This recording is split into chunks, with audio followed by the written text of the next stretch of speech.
আসসালামু আলাইকুম, কি অবস্থা সবার? আশা করি সবাই ভালো আছেন। অ্যান্ড আজকে যে কুয়াশা, এটা হচ্ছে শেরপুরে শিরুদিতে ছিল আমাদের প্রোগ্রাম। এখানে হুজুর আছে এবং আমরা একটা বিরতি নিচ্ছি। এখানে আমাদের ড্রাইভার সব আছে। কি খবর? আসসালামু আলাইকুম বলেন। আরে মিয়া সালাম দেন মিয়া। সালাম দেন। And আমাদের মিডিয়া কর্মী আছে। And এই যে, তো যাই হোক, এইমাত্র প্রোগ্রাম শেষ করে আসলাম। কি অবস্থা মামা? আসসালামু আলাইকুম তো ওলিউল্লাহ নূরি আছে, এখানে হুজুর আছে। হুজুর আসসালামু আলাইকুম। সম্মানিত প্রিয় ভাই বন্ধুগণ, তো যাই হোক, আজকে এখানে আমাদের বিরতি হচ্ছে একটা।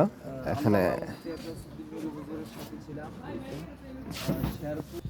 আজকে প্রচণ্ড ঠান্ডা। আমাদের প্রোগ্রাম ছিল জিনাইগাতিতে, একটা পাহাড়ি অঞ্চল শেরপুরে। এবং শেরপুরে আসার পরে বুঝলাম যে এখানে শীত কি টাইপের। উরি আল্লাহ, অনেক প্রচণ্ড শীত। আমি অনেক কিছু পরে আছি, যে কারণে দেখতে পাচ্ছেন প্রচুর শীত। আমাদের ড্রাইভার সাহেব বন্ধ করেন মেয়াটা। কি অবস্থা?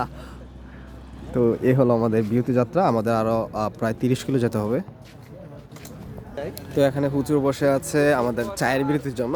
আমরা যখন শেরপুরে প্রথমে আসি, আমাদের শেরপুরে যত প্রোগ্রাম থাকে সবসময় আমাদের এখানে আসা হয়, কারণ এটাই সবচেয়ে, এখানের মধ্যে সবচেয়ে বেস্ট। এটা হচ্ছে ফুলপুর একটা চায়ের দোকান, চা স্টল আর কি। এটা হুজুর বসে আছে, আর এখানে চায়েরটা অনেক সাধারণ লেভেলের। তো যাই হোক, আমাদের গন্তব্য অনেক দূর, আমরা যাবো ইনশাল্লাহ বিরতি শেষে। যাই হোক, দেখা হবে পরবর্তীতে। আমাদের কালকের প্রোগ্রাম হচ্ছে শেরপুরে, আবার আসবো ইনশাল্লাহ। খুবই রিস্ক।